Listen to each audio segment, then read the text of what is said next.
Buenos días a todos. Cerramos la primera semana de 100 días con nuestro informe matutino.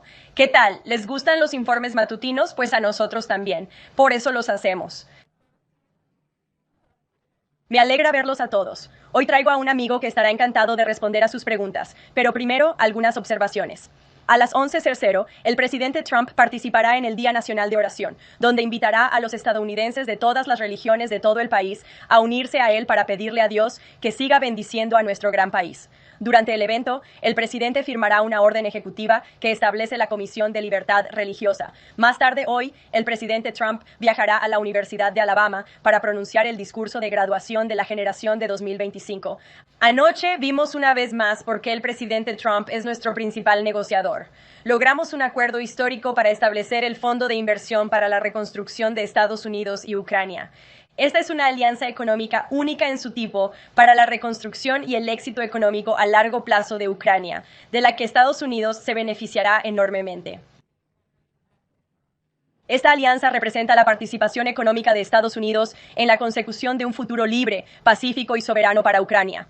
Esta alianza establece un fondo que recibirá el 50% de las regalías, derechos de licencia y otros pagos similares de los proyectos de recursos naturales en Ucrania. El presidente Trump ha sido claro desde el principio. Desea que cese la violencia en esta brutal guerra. Este acuerdo demuestra el compromiso del presidente con la consecución de una paz verdaderamente duradera. Para conmemorar los triunfantes primeros 100 días del presidente Trump en el cargo, hemos detallado todo. Esta semana, el presidente Trump se ha esforzado por cumplir las promesas que le hizo al pueblo estadounidense. Ayer, el presidente demostró una vez más por qué es el presidente más transparente y accesible de la historia de Estados Unidos al celebrar su cuarta reunión de gabinete abierta a la prensa. Cada secretario del gabinete explicó con gran detalle cómo sus respectivas agencias están mejorando la vida de las familias y empresas estadounidenses. Después, el presidente les permitió a todos hacer preguntas sobre lo que quisieran. Una de las principales razones por las que el presidente Trump obtuvo casi 80 millones de votos, arrasó en los 7 estados clave y recibió un rotundo apoyo del público estadounidense, es el contraste que presentó durante la campaña y que continúa hasta el día de hoy. Toda la agenda del presidente Trump se basa en una sola cosa: el sentido común. Mientras el Partido Demócrata se descontrolaba y redoblaba la apuesta por la locura, el presidente Trump se comprometió a devolver el sentido común a Estados Unidos. En poco más de 3 meses, eso es exactamente lo que ha hecho. Reconoció que Estados Unidos es una nación soberana que no puede sobrevivir si no protege sus fronteras territoriales. Por ello, aseguró la frontera en tiempo récord y puso fin a la invasión masiva de decenas de millones de inmigrantes ilegales a nuestro territorio. El presidente sabe que su principal responsabilidad es garantizar la seguridad del pueblo estadounidense, por lo que está arrestando a invasores violentos e ilegales en nuestras comunidades que amenazan nuestra seguridad pública. Y es inaceptable que el presidente Trump permita el despilfarro, el fraude y el abuso desenfrenados de los valiosos dólares de los contribuyentes estadounidenses, razón por la cual el presidente impulsó una iniciativa histórica de Dogecoin que ya ha ahorrado casi 200.000 millones de dólares. El presidente Trump sabe que Estados Unidos cuenta con una abundancia de oro líquido bajo nuestros pies en forma de combustibles fósiles. Por eso, puso fin a la imprudente guerra de Joe Biden contra la energía estadounidense y está restaurando el dominio energético estadounidense para reducir costos y fortalecer nuestra seguridad nacional. El presidente Trump cree que los estadounidenses deberían tener la libertad de conducir el auto que quieran. Por eso, puso fin al desastroso mandato de Joe Biden para vehículos eléctricos y promovió una verdadera elección del consumidor. El presidente Trump defendió la promesa constitucional de igualdad racial ante la ley, por lo que eliminó las preferencias radicales de DI en la contratación federal y ordenó a las agencias federales combatir implacablemente la discriminación en el sector privado. La DI busca dividir y enfrentar a los estadounidenses entre sí basándose en características inmutables. El presidente Trump le puso fin. En los Estados Unidos del presidente Trump, la dignidad individual, el trabajo duro y la excelencia son lo único que determinará si uno avanza. El presidente Trump es un orgulloso defensor de la libertad de expresión, razón por la cual puso fin a la política de Joe Biden. El atropello a la libertad de expresión y la censura del gobierno federal a la libertad de expresión estadounidense en plataformas en línea.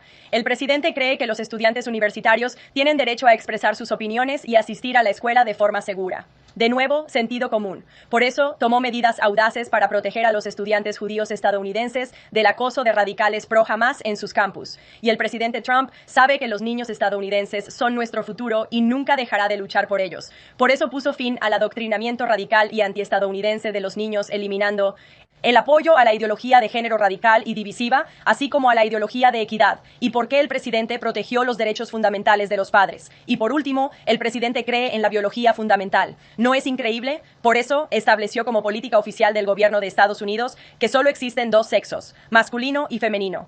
Y dado que hombres y mujeres son biológicamente diferentes, el presidente Trump puso fin a la práctica injusta y degradante de obligar a las mujeres a competir contra hombres en deportes y de que se invada su privacidad. Cuando el presidente Trump completó su promesa de una restauración completa de Estados Unidos y la revolución del sentido común, lo decía en serio. Y durante los próximos 100 días, prepárense para acuerdos comerciales, presupuestarios y de paz históricos. Para más información sobre la revolución del sentido común del presidente Trump, le cedo la palabra a nuestro subjefe de gabinete Caroline. para políticas de la Casa Blanca, aquí con ustedes Stephen y ver Miller. tantas Stephen, caras conocidas. gracias por venir He hoy. tenido la oportunidad de conocerlos a lo largo de varios años al reunirnos esta mañana para continuar nuestra celebración de los primeros 100 días del presidente Trump en el cargo sin precedentes e históricos. Sin duda, los 100 mejores días para comenzar una presidencia estadounidense en la historia de esta nación. Esta semana han escuchado sobre las medidas históricas que el presidente Trump ha tomado para proteger nuestra patria, nuestra soberanía, nuestra economía, nuestras cadenas de suministro y nuestra base industrial. Hoy también les contaré sobre lo que el presidente Trump ha hecho para proteger nuestros valores, nuestra cultura y nuestra forma de vida del ataque incesante de la izquierda radical, los comunistas y el Partido Demócrata. Una de las crisis más significativas que heredó el presidente Trump al asumir el cargo fue la ola de discriminación racial y las llamadas políticas de diversidad, equidad e inclusión que se han apoderado de entidades tanto del sector público como del privado en todo Estados Unidos. Quizás el ejemplo más dramático de esto es que nuestros controladores aéreos fueron ser contratados y ascendidos se basa en la raza y el género, no en su capacidad para gestionar el tráfico aéreo nacional. Calculo que probablemente el 90% de los estadounidenses estaría de acuerdo con esta afirmación, que los puestos de seguridad aérea deberían basarse en la capacidad de garantizar que los aviones aterricen, despeguen y vuelen de forma segura, no en el perfil demográfico que se marque. El presidente Trump ha eliminado en todo el gobierno federal la contratación, el reclutamiento, la retención, los ascensos y la capacitación basados en la raza y el sexo. Esto incluye a nuestras fuerzas del orden. Así que de nuevo, cuando asumimos el cargo, incluso en agencias de seguridad nacional, inteligencia y aplicación de la ley con responsabilidades delicadas, contratábamos a personas que no eran capaces de portar armas, ni de mantener la seguridad de los estadounidenses, ni de realizar operaciones de inteligencia sensibles, sino que lo hacíamos por motivos de raza y sexo. Y obviamente eso es inaceptable. Se basará en el mérito en todo el gobierno federal. Pero esto no se aplicaba solo al gobierno federal, se aplicaba al sector privado y, por supuesto, también a todo nuestro sistema universitario y educativo.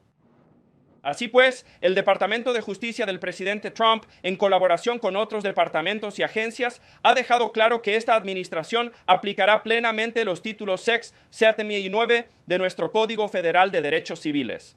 La discriminación por raza y sexo está prohibida por ley, y esta administración la aplicará rigurosamente. Las empresas, pequeñas o grandes, que violen el texto simple de las leyes federales se enfrentarán a las sanciones económicas y de otro tipo que correspondan. Esta administración no permitirá que nuestra sociedad se convierta en una estrangulación comunista de la DEI, derecho a la igualdad, igualdad y equidad. Vamos a tener un sistema de mérito que no es solo una cuestión social y cultural, sino también económica. Al contratar, retener y reclutar con base en el mérito, como ha ordenado el presidente Trump, se impulsa la innovación, el crecimiento, la inversión, la creación de empleo y se crea el mejor y más seguro producto para todos los estadounidenses. Cuando un ciudadano acude, por ejemplo, a un hospital en una emergencia médica, no le importa la raza o el sexo de su médico o enfermera. Quiere el mejor tratamiento posible en esa emergencia. Al pilotear un avión o estar en una aeronave, buscan que el piloto sea el mejor y más seguro, sin importar su raza o sexo. Esto aplica a todo el gobierno, en particular a nuestro sistema universitario. Esta administración ha abierto investigaciones contra universidades de todo el país por violar. Y hablamos mucho de las sentencias de la Corte Suprema. Las universidades de todo el país violan de forma clara y directa la sentencia de la Corte Suprema que declara ilegales las acciones afirmativas, como las cuotas raciales y las reservas. La admisión universitaria debe ser ciega al color de la piel. Sin embargo, hemos demostrado con pruebas contundentes que nuestro sistema universitario, incluyendo nuestras facultades de medicina y quizás en particular nuestras facultades de medicina, incurre en discriminación racial, exclusiones raciales, esquemas de cuotas raciales y otros intentos de evadir el fallo de la Corte Suprema y, de nuevo, el texto llano de la ley federal. Por lo tanto, las universidades están sobre aviso y ya enfrentan las consecuencias financieras de su incumplimiento de la ley federal. El ejemplo más claro que todos conocemos, por supuesto, es Harvard, que comete violaciones reiteradas, sistemáticas y sostenidas de la Ley Federal de Derechos Civiles. Otro ámbito de la Ley de Derechos Civiles del que hablamos mucho, por supuesto, es el título 9, la discriminación por razón de sexo. Y este gobierno puso fin a la política del gobierno de Biden y del Partido Demócrata de permitir a los hombres participar en deportes femeninos y a los hombres en espacios femeninos. Estamos utilizando todos los recursos legales y financieros a nuestro alcance, siguiendo las instrucciones del presidente Trump, para dejar claro que las escuelas y universidades pierden y perderán fondos federales, como se ha visto en Maine, si se permite que los hombres invadan los deportes y espacios femeninos. Y esto aplica a todo nuestro sistema escolar K-12. El Departamento de Justicia también está coordinando con las fuerzas del orden estatales y locales para combatir el abuso infantil en nuestros sistemas escolares. Es abuso infantil cambiar el género de un niño, especialmente si no se informa a los padres. En otras palabras, si un niño de 5 o 6 años va a la escuela o un niño de 7 años va a la escuela y el maestro intenta convertir al niño en una niña o a la niña en un niño, eso es abuso infantil. Y esta administración lo está tratando como abuso infantil. Es una grave violación de los derechos parentales. Esto también incluye el mensaje de la administración a nuestros sistemas hospitalarios de que no pueden ni podrán usar el dinero de los contribuyentes para realizar castraciones químicas y mutilaciones sexuales de niños. Las cirugías de castración, los fármacos de castración y los tratamientos de esterilización infantil son brutales. Violan toda ética médica sólida, son completamente injustificados. Perjudican a los niños de por vida de forma irreversible. Es tortura infantil, es abuso infantil, es negligencia médica. Por eso, el Departamento de Salud y Servicios Humanos, bajo el liderazgo de Bobby Kennedy, así como el Departamento de Justicia y otros departamentos de este gobierno, están dejando claro a nuestros proveedores médicos y a nuestros sistemas hospitalarios que no pueden. Utilizan el dinero de los contribuyentes para realizar estos procedimientos bárbaros en los niños estadounidenses. Y el Departamento de Salud y Servicios Humanos, HHS, ha actualizado y eliminado sistemáticamente toda la información científica basura y falsa que se produjo bajo la administración Biden, promoviendo el cambio de sexo en niños, promoviendo la idea de esterilizarlos. Eso se ha depurado, se ha eliminado y se están emitiendo nuevas directrices para médicos y hospitales advirtiéndoles que no pueden realizar estos procedimientos horribles, estos procedimientos irreversibles en los niños de nuestra nación. También estamos dejando claro en nuestro sistema penitenciario que los presos varones no podrán ingresar a las cárceles de mujeres. La administración Biden promovió la violación en prisión al enviar a hombres a cárceles de mujeres. Eso es obviamente demente, cruel e inaceptable. Y aunque el Partido Demócrata, Hakeem Jeffries y los medios demócratas siguen luchando por encarcelar a hombres en prisiones de mujeres, esta administración no lo permitirá. Y tampoco permitiremos que los hombres en nuestro sistema escolar K-12 accedan a los espacios privados y baños de mujeres. Hemos visto ejemplos horrorosos de niñas agredidas sexualmente porque los distritos escolares han permitido la entrada de hombres a espacios privados de mujeres y niñas. Esta administración, el presidente Trump, está a la vanguardia de la protección de las mujeres y las niñas. Y en ninguna parte queda esto más claro que cuando hablamos de combatir una ideología de género radical. Esta administración también lucha por erradicar la teoría crítica de la raza de nuestros distritos escolares. Se les enseñará a los niños a amar a Estados Unidos. Se les enseñará a ser patriotas. Se les enseñarán valores cívicos para las escuelas que buscan financiación federal. Así que, al cerrar el Departamento de Educación y proporcionar financiación a los estados, nos aseguraremos de que estos fondos no se utilicen para promover la ideología comunista. Para que una nación tenga éxito, no puede enseñar a sus hijos a odiarse a sí mismos ni a odiar a su país. Estas son algunas de las áreas en las que el presidente Trump ha combatido la cultura cancerosa, comunista y progresista que estaba destruyendo este país, donde se nos hizo creer que los hombres eran mujeres, que las mujeres eran hombres, que la discriminación racial era buena, que el mérito era malo y que la seguridad y la protección física importaban menos que los sentimientos de los ideólogos liberales.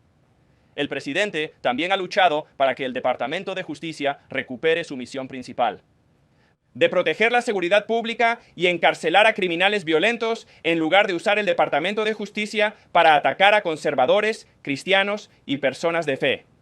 La administración anterior usó cruel y vergonzosamente el poder del Departamento de Justicia para perseguir a estadounidenses respetuosos de la ley, en particular a partidarios de Trump, conservadores y cristianos. Esa persecución ha terminado.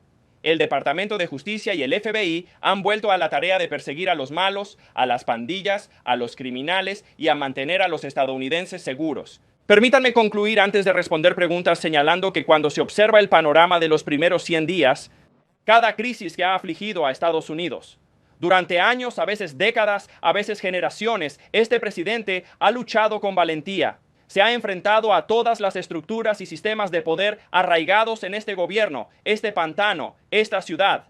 Eso incluye, por supuesto, los esfuerzos de DOGE para recortar drásticamente, corromper, despilfarrar el gasto público, la corrupción y los sobornos, y para evitar que miles de millones de dólares de los contribuyentes se destinen a ONG de izquierda radical.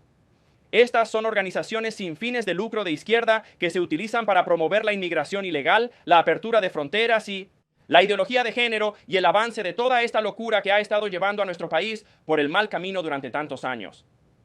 El presidente Trump afrontó la crisis comercial que aflige a este país con la destrucción de nuestra base manufacturera e industrial, la vergonzosa traición al trabajador estadounidense por parte de Joe Biden y los globalistas que enviaron todas nuestras cadenas de suministro al extranjero, la catástrofe de la inmigración ilegal masiva e ilimitada que nos estaba convirtiendo en un estado fallido del tercer mundo y que alcanzó el nivel más bajo de inmigración ilegal en la historia registrada sin siquiera un segundo puesto. Afrontó la crisis económica que sacudió a este país reabriendo el sector energético estadounidense, derrotando la inflación, bajando los precios de la gasolina, poniendo fin a la avalancha de regulación federal y revirtiéndola con la reapertura del carbón, el esquisto, el petróleo y el gas natural, y luchando ahora por la mayor reducción y reforma fiscal, la mayor reforma de desregulación y la mayor reforma energética en la historia estadounidense. Estas son solo algunas de las cosas que han marcado el comienzo de la nueva era dorada, junto con su lucha por restaurar la paz que tuvimos durante 4 años bajo la administración anterior,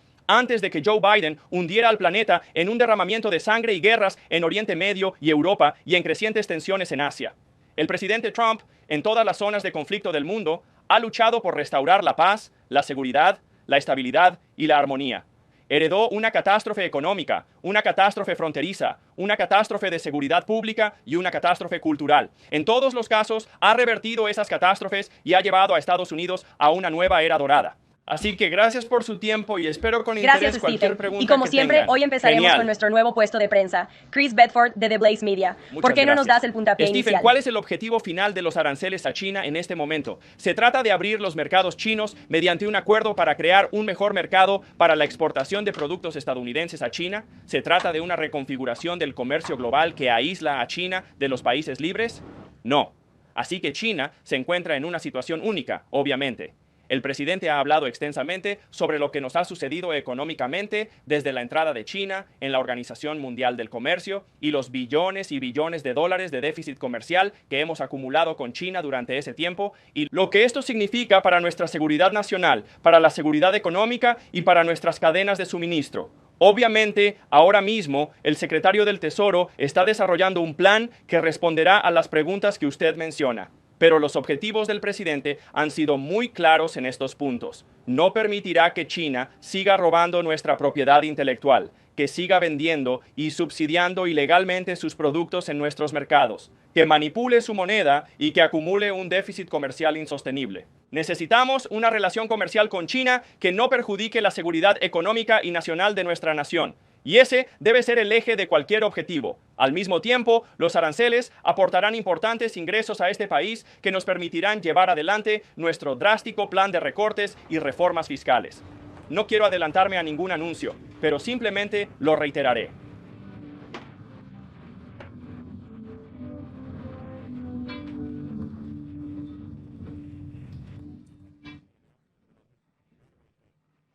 En este momento, países de todo el mundo, gracias al liderazgo del presidente Trump, están desesperados por cerrar acuerdos comerciales con Estados Unidos.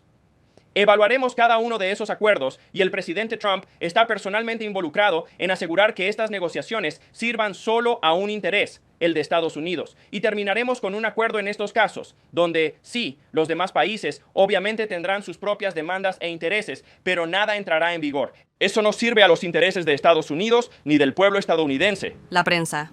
Gracias. Stephen, esta mañana, GM está calculando el impacto en dólares de los aranceles del presidente en la compañía. El director ejecutivo afirma que los aranceles costarán a GM entre 4 y 5 mil millones de dólares este año. El director ejecutivo de Ford dice que no puede comprometerse a no subir los precios debido a los aranceles. La pregunta pasa por ¿Está alto el gobierno punto dispuesto clave. a hacer Los más para fabricantes de aliviar el impacto automóviles de los aranceles en estadounidenses los han fabricantes de anunciado automóviles? inversiones y expansiones drásticas en Estados Unidos. Las plantas automotrices estadounidenses están creciendo, expandiéndose, abriendo nuevas instalaciones y ampliando las existentes, porque ahora, por primera vez en nuestra vida, los autos estadounidenses tienen preferencia en el mercado estadounidense. La industria automotriz estadounidense solía controlar el mundo entero. Creo que durante su apogeo, el 70% de los autos del mundo se fabricaban en Michigan. Y ahora, por supuesto, nos hemos convertido en una pequeña fracción del mercado global. Y la razón es que Estados Unidos abrió sus mercados a todos los tramposos extranjeros y a todos los países que subvencionaban sus productos en la faz de la tierra, y sus mercados se han cerrado a los nuestros. Japón cerró su mercado a nuestros coches. Toda la UE cerró su mercado a nuestros coches. Corea del Sur cerró su mercado a nuestros autos. Todos los países que acabo de mencionar tienen decenas de miles de millones de dólares de déficit comercial anual en automóviles con Estados Unidos. Se supone que son naciones puras, naciones con un PIB per cápita al menos similar. Por lo tanto, es imposible, en términos de comercio justo, si dos naciones tienen un PIB per cápita similar, tener flujos comerciales tan desiguales en automóviles. Lo que el presidente ha hecho con su arancel a los autos, tenemos el mercado más atractivo del mundo, es que si quieren vender autos libres de aranceles e impuestos en nuestro mercado, la planta tiene que operar en Estados Unidos. La única alternativa es no tener ninguna industria automotriz estadounidense, que es hacia donde se encaminaba, para ser claros. Si hubiéramos seguido por este camino, en pocos años no habría existido industria automotriz estadounidense. Y lo poco que quedara de ella habría estado en México, porque Estados Unidos. Las empresas automotrices han estado trasladando constantemente sus cadenas de suministro a México, donde creen que es más económico fabricar sus productos. En realidad, será más barato fabricarlos aquí, porque no habrá aranceles ni ningún producto fabricado en Estados Unidos. Pero mientras tanto, mientras la producción manufacturera se intensifica, los consumidores estadounidenses podrían pagar más. Porque, ¿Estás de acuerdo? De nuevo, ahora hay un incentivo económico masivo para que los productores de automóviles expandan su producción en Estados Unidos, y cualquier cosa que fabriquen aquí no habrá aranceles. Iremos a la última fila. Gracias, Caroline. Hoy, la Cámara de Comercio de EU envió una carta a la administración Trump solicitando una reducción de aranceles para las pequeñas empresas. Dicen que es necesaria para salvar a las pequeñas empresas y evitar una recesión. Stephen, ¿está considerando la administración una reducción de aranceles para las pequeñas empresas? El alivio para las pequeñas empresas llegará en forma de la mayor reducción de impuestos en la historia de Estados Unidos. Una reducción de impuestos, por cierto, contra la que todos los demócratas planean votar. Están votando a favor de una subida de impuestos que beneficiará a cada familia de clase media de unos $4,000. El presidente ha dejado claro que se deducirá el 100% de los gastos de inversión en Estados Unidos. Las empresas que inviertan en Estados Unidos podrán deducir el 100% de ese costo de su obligación tributaria. Esta será la ley fiscal más favorable para las pequeñas empresas en la historia de Estados Unidos. Y al mismo tiempo, esto es lo que deben entender sobre el plan. Si logran hacerlo, si logran restaurar esas cadenas de suministro, eso también significa que no pagarán aranceles. Así, tendrán el entorno fiscal más bajo y no habrá aranceles porque sus cadenas de producción... No a los alivios arancelarios para las pequeñas empresas en el corto plazo. Se aprueba la desgravación fiscal para las pequeñas empresas. Y de nuevo, solo se paga el arancel por los productos fabricados fuera de Estados Unidos. En cuanto al acuerdo sobre tierras raras firmado anoche, ¿cuándo podrá entrar en vigor? ¿Cuál es el plazo? ¿Y qué influencia le otorga esto a Ucrania sobre Rusia? Creo que el punto más importante sobre el acuerdo con Ucrania, y espero tener pronto una actualización sobre su rápida implementación, es que avanzaremos a toda velocidad, No solo en ese acuerdo sobre minerales, por cierto, sino en todos los acuerdos minerales que este presidente ha estado impulsando, así que estamos abriendo minas en todo el país. También estamos buscando acuerdos energéticos y minerales en todo el mundo. Desde que el presidente emitió su orden ejecutiva sobre la desregulación del carbón, ya hemos visto aumentos drásticos en la producción de carbón en Estados Unidos. Así que estamos aprovechando los billones de dólares en riqueza carbonífera y mineral que existen en Estados Unidos. Somos un país con una gran riqueza mineral. Pero con respecto a ese acuerdo, lo impulsaremos y lo pondremos en marcha lo más rápido posible. ¿Pero está destinado a reembolsar a Estados Unidos? Este es el punto clave. Por los cientos de miles de millones de dólares que nuestros contribuyentes han gastado en subsidiar la guerra en Ucrania. Así que es un reembolso a Estados Unidos. Y ese es uno de los puntos más importantes que hay que entender. ¿Cuál es el apalancamiento? ¿Qué tipo de apalancamiento proporciona? El objetivo del presidente, una vez más, es poner fin a la matanza para lograr un acuerdo de paz.